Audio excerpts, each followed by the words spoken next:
Yeah, everybody stand up and wave. Let them know that we have an audience. Hey, hey, okay, we got an audience. Yourselves back there. I'm trying to leave, sorry. All right, it's all yours, Marquis. Okay. I was always wondering why it was such a scandal.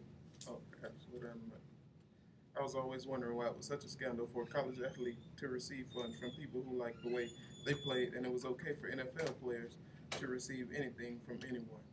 I think that the level of play is undeniably different, but the lifestyle is the same.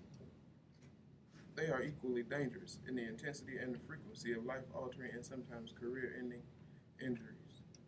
Look at the income generated by both levels, from the aspect of fan base, alumni, as well as product sold. By the end of the presentation, you'll be able to agree with me in why college players should be paid on a scale close to or nearing the NFL counterpart as a direct relation.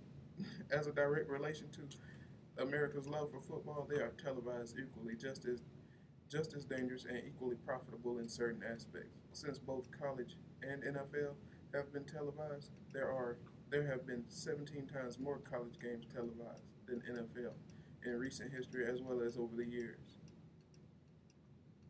College football has been highly profitable like its professional counterpart.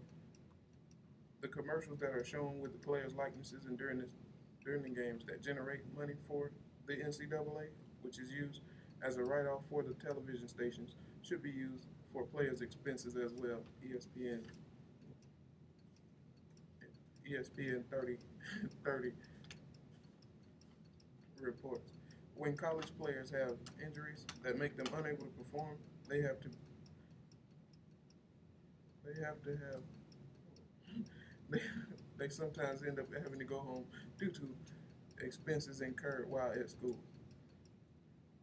However, the doctor bill is taken care of, the, the rent and the books and tuition is still one of the expenses that you have to incur once you're off the football team due to being unable to perform. What happens to college players that can't get automatic U play pension like NFL players? If they are not exceptional students from well-to-do homes, they are sent back into the world. And after they have worked and generated income for sponsors for at least 4 years, they should be given a 4-year pension.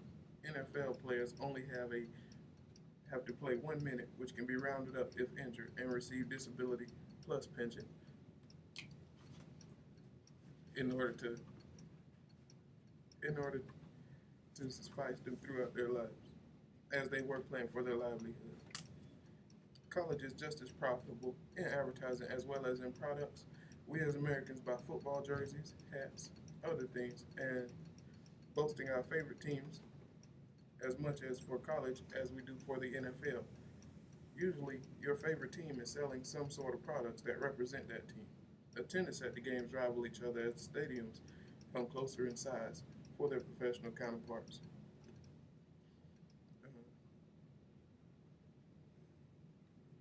ESPNU.com reports, and there are more college games in a week than professional games. There must be something done about the way college players are compensated after no longer being able to play in a game that is dangerous, as televised, and as profitable as its professional counterpart.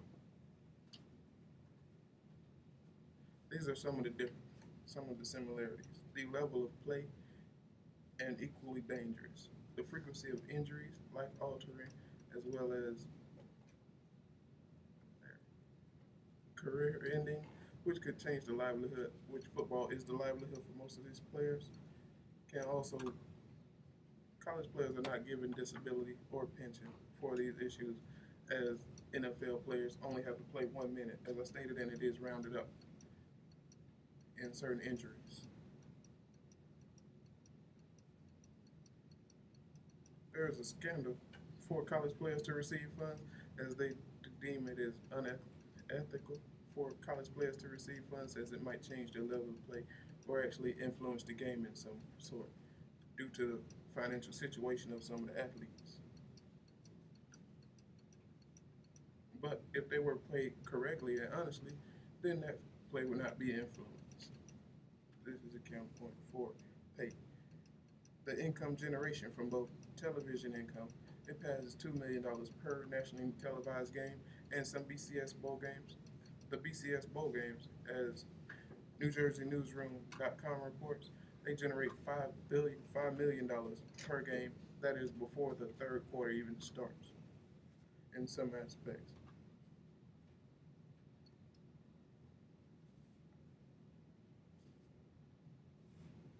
when injured, what happens to lower lower or walk on players? Well, from my own experience as an Auburn Tiger, the thing that happens to a player that never actually touches the field, as I did get injured in the pregame of my first game where I was supposed to play, my name never ended up on a jersey. I did get sent home with it, or Eagle. My name is Marcus Flint, and